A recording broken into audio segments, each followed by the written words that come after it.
નમસ્કાર મિત્રો, કેમ છો બધા? મજામાં? આજે હું તમને શીખવવા જઈ રહ્યો છું કે તમારી પાસે જે ફોટો છે એને ગોળ રાઉન્ડમાં કઈ રીતે કટિંગ કરી શકાય. તો હું તમને આજે પિક્સાલેબ એપ્લિકેશનમાંથી હું તમને રાઉન્ડ કટિંગમાં ફોટો કટિંગ કરતાં શીખવાડીશ.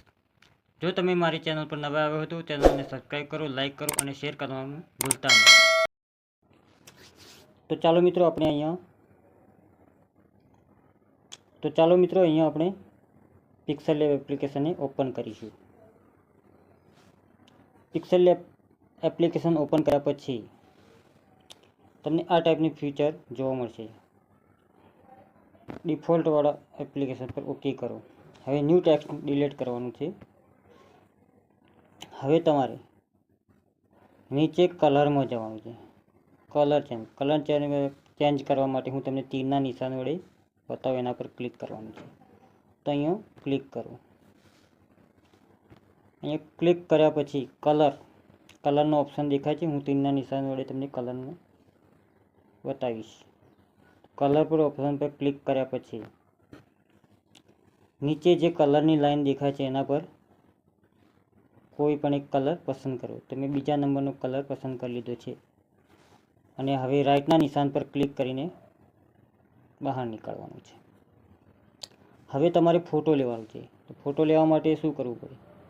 તો અહીંયા તીરના નિશાનથી હું તમને બતાવીશ. તો તમારે અહીંયા ક્લિક કરવાનું છે. એના પર ક્લિક કર્યા પછી ઇમ્પોર્ટ દેખાય છે. તમને જે ઇમ્પોર્ટ દેખાય છે એના પર ક્લિક કરવાનું છે. એટલે તમારી ગેલેરી ખુલશે. જો મિત્રો, ગેલેરી ખુલી ગઈ. તો હું અહીંયા મારો ફોટો લઉં છું. તો હું મારો ફોટો સિલેક્ટ કરું છું. હવે મારા ફોટાની રાઉન્ડમાં પર શેપ પર ક્લિક કરવાનું છે. અને અહીંયા 1:1નો રેશિયો ક્લિક કરવાનો. અને રાઉન્ડને જેટલો ફોટો તમારો કટિંગ કરવો એટલું આગા પાછો કરો. હવે નીચે રાઈટના નિશાન પર ક્લિક કરીને બેકગ્રાઉન્ડ પર આવી જવાનું છે. અહીંયા હું ફોટોને ખેંચીને થોડો ગોળ રાઉન્ડ દેખાય છે એથી ખેંચીને મોટો કરું છું. તમે આ ફોટોને મોટો કર્યો. હું બરાબર એને મધ્યમાં રાખીશ. બરાબર. હવે બેકગ્રાઉન્ડ પર ઓગળી વેળી ટચ કરીને બહાર નીકળી જવાનું છે. તો નીચે તમને શેપ્સવાળો ઓપ્શન દેખાશે. તો હું નીચે શેપ્સવાળો ઓપ્શન તીરના નિશાન વડે તમને બતાવું છું. તો એના ઉપર ક્લિક કરો.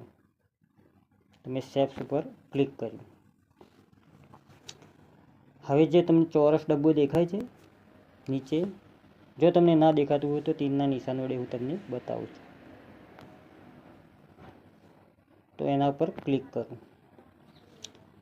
હવે ગોળ રાઉન્ડ દેખાય છે. તીરના નિશાન વડે તમને બતાવ્યું. તો રાઉન્ડ ઉપર ક્લિક કરો. હવે આ રાઉન્ડને થોડો ખેંચીને મોટો કરો. એ ફોટા ઉપર બરાબર બેસાડી દઉં છું. કદાચ આ રાઉન્ડમાં તમારે કલર પૂરવો છે તો નીચે થોડો સ્ક્રોલ કરો અને ઉપર જાઓ. તો અહીંયા જો આ બ્લેક કલર છે. અલગ અલગ કલર તમને જોવા મળશે. તમારે જે મનગમતો કલર હોય એ રાખી શકો છો. આ વ્હાઈટ છે, રેડ, ગ્રીન, બ્લુ. હું અહીંયા પીળો કલર લઈ લઉં છું અને રાઈટના નિશાન પર ક્લિક કરું છું. હવે બોર્ડર પર સ્ટ્રોક આપવાનો છે. તો તમારે સ્ક્રોલ કરતાં નીચે જ અહીંયા સ્ટ્રોકનું નિશાન દેખાય છે તમને. જો ના દેખાતું હોય તો હું તને તીર વડે બતાવું છું. આ સ્ટ્રોકનું નિશાન છે. તો એના પર ક્લિક કરો. તમે સ્ટ્રોક ઉપર ક્લિક કરો તો નીચે એનેબલ લખેલું આવશે. તો એનેબલને ઓપન કરો. હવે બ્લેક કલર ઉપર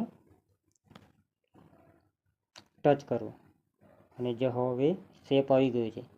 કદાચ તમારે એને મોટો કરવો છે તો નીચે અહીંયા લીટી દેખાય છે એને થોડું વધારે ઓછું કરો. હું આટલો જ રાખવા માગું છું. અને હવે રાઈટના નિશાન પર ક્લિક કરીને બહાર નીકળી જવાનું. બેકગ્રાઉન્ડ પર ટચ કરીને બહાર નીકળી જવાનું છે. રાઉન્ડ પર પાછું ટચ કરવાનું છે અને ટુ બેક લખેલું દેખાય છે તમને, તો ટુ બેક, તીરના નિશાન વડે જે તમને બતાવ્યું એના પર ક્લિક કરો. હવે તમારો ફોટો અંદર આવી જશે.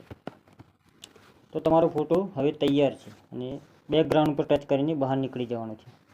હવે ઉપર ઇમેજ સેવ કરવા માટે ઉપર જવાનું છે, અહીંયા ટચ કરવાનું છે. અહીંયાથી ટચ કરીને સેવ એઝ ઇમેજ પર ક્લિક કરીને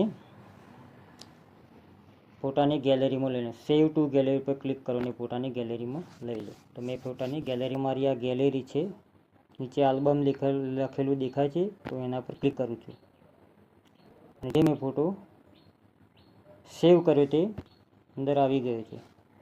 તો આ રહ્યો મારો ફોટો. તો તમે આ રીતે ફોટોને રાઉન્ડ સર્કલમાં કટિંગ કરી શકો છો અને તમારે જો મૂકવું હોય તો મૂકી પણ શકો છો. જય હિન્દ, જય ભારત.